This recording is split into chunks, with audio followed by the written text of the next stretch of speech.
Hello बच्चों, let's read the question. The question says, consider the statements. Statement first, fusion of two gametes which are dissimilar in size is termed as anisogamy.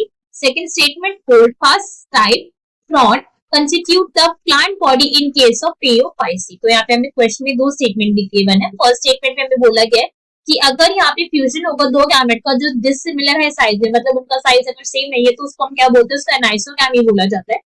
Second statement में हमें mention है कि अगर किसी अलगे के अंदर Phaeophyce द क्लास ऑफ अलगे, अगर उसके अंदर हमको होल्डफास्ट टाइप बॉन्ड मिल रहे हैं तो वो अपने आप में कौन सी क्लास होगी, वो Phaeophyce क्लास होगी. हमें ये बता. तो क्वेश्चन हमारे स्टार्ट करते हैं. सबसे पहले हम क्वेश्चन को सॉल्व करने का की कॉन्सेप्ट देखेंगे. की कॉन्सेप्ट से क्वेश्चन को स्टार्ट करने का की कॉन्सेप्ट क्या है हमारे, कि हमें एनाइसोगैमी के बारे में नॉलेज होनी चाहिए. एनाइसोगैमी क्या होती है. सेकंड हमें यहाँ पे पता होना चाहिए Phaeophyce के बारे में कि Phaeophyce हमारी किस टाइप की क्लास है, क्या है, क्लास है भी कि नहीं है, क्वेश्चन में क्या मेंशन है इसके बारे में हमें पता होना चाहिए.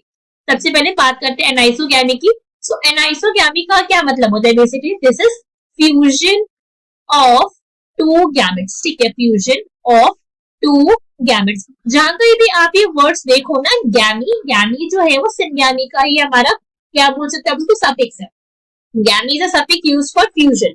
ठीक है, अब यहाँ पे जो ये फ्यूजन हो रहा है दो गैमेट्स का, वो दो गैमेट्स कैसे, these are dissimilar in size. कैसे होती है, साइज के अंदर डिसिमिलर होते हैं, डिसिमिलर इन साइज. अगर हम इसका एग्जांपल समझा, फिर एक नॉर्मल से डायग्राम से देखना चाहे तो यहाँ पे जो दो गैमेट्स होंगे, दैट इज फ्रॉम वन होगा यहाँ पे मेल का गैमेट और एक होगा यहाँ पे फीमेल का गैमेट. तो जनरली क्या देखा जाता है कि जो फीमेल का गैमेट होता है वो कैसा होता है, दैट इज बिग गैमेट, या फिर बोल सकते हो लार्ज गैमेट होता है. So this is a large gamete and which is what, ये हमारा नॉन मोटाइल होता है. ठीक है, दिस इज नॉन मोटाइल. ये मूवमेंट ज्यादातर शो नहीं करते हैं. अगर हम फीमेल गैमेट की बात करें, जनरली बोला जा रहा है. और फीमेल गैमेट की बात अगर हम मेल की बात करें तो मेल का जो गैमेट होता है वो स्मॉल गैमेट कंसीडर करा जाता है. स्मॉल होता है वो गैमेट, एक्चुअली में काफी सारी स्पीशीज में देखा गया स्मॉल गैमेट होता है. ये स्मॉल गैमेट होने के साथ साथ ये अपने आप में कैसा होता है, मोटाइल होता है. बिकॉज इसको क्या करना है, इसको मूवमेंट करके जाना है फीमेल गैमेट तक ताकि फ्यूजन हो सके.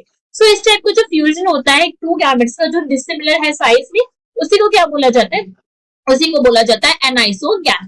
तो ये पॉइंट आपको अब समझ आ गया. अब अगर हम यहाँ पर बात करें Phaeophyce के बारे में कि Phaeophyce हमारी क्या है, इसके अंदर क्या क्या कैरेक्टरिस्टिक्स फाउंड होती है, क्या है basically. So if we talk about Phaeophyce, तो हमारी जो ब्राउन एल्गा होती है, ब्राउन एल्गा आप सभी को पता होगा, ब्राउन एल्गे को ही Phaeophyce बोला जाता है साइंटिफिक टर्म. अगर हम ब्राउन एल्गी का स्ट्रक्चर देखें तो हम यहाँ पे हमारा स्ट्रक्चर देख सकते हैं ब्राउन एल्गी का, जहाँ पे आपको दिखेगा यहाँ पे फ्रंट पार्ट प्रेजेंट होता है जो हमारा बुश जैसा स्ट्रक्चर है. यहाँ पे स्टाइक पार्ट प्रेजेंट होता है जिससे हमारा जो फ्रंट है वो अटैच्ड है, और यहाँ पे होल्ड फास्ट पार्ट प्रेजेंट होता है जिसको क्या करता है, बेसिकली हेल्प करता है, help to attach to substratum. कि सबस्ट्रेटम से जो हमारी एल्गी है सबस्ट्रेट से क्या कर जाए, उससे अटैच होकर रहे, उसके लिए हमारी हेल्प करवाता है. ठीक है, स्ट्राइप क्या है, बेसिकली हमारा स्ट्राइप आप समझते हैं स्टेम लाइक रीजन है जिससे फ्रंट और होल्ड पार्ट आपस में कनेक्टेड है. ठीक है, this is basically a stem like region. Stem like होता है, स्टेम नहीं है, डिफरेंस होता है, तभी हमने अलग वर्ड यहाँ पे यूज करा है. अनदर पॉइंट जो हमको यहाँ पे ध्यान रखना होता है Phaeophyce के बारे में, अगर हम जनरली यहाँ पर जानना चाहे कि Phaeophyce की जो हमारी एल्गी होती है, आप उसके अंदर क्या देखोगे कि जो हमारी एल्गी होती है वो ब्राउन कलर की होती है. ये पॉइंट हमने पहले यहाँ पे मेंशन कर दिया था. मगर ये जो ब्राउन एल्गी होती है मेजरली कहाँ पे फाउंड होती है, ये मराइन वाटर में आपको फाउंड मिलेगी, इन मराइन वाटर. अब हमारे ऑप्शन रीड करेंगे, चेक करेंगे कौन सा करेक्ट है. फर्स्ट में हमें गिवन था फ्यूजन ऑफ टू गैमेट्स जो डिसिमिलर है साइज में, उसको एनाइसोगैमी बोला जाता है. तो ये बिल्कुल ठीक है हमारा, this is correct. Next is holdfast type frond constitute the plant body in case of Phaeophyce. तो ये क्या हमारा, ये भी बिल्कुल ठीक है. सो हमारी दोनों ही स्टेटमेंट ट्रू है. So question correct answer will be option number C. Both statement first and second are correct. I hope you understood the explanation well. Best of luck. Thank you.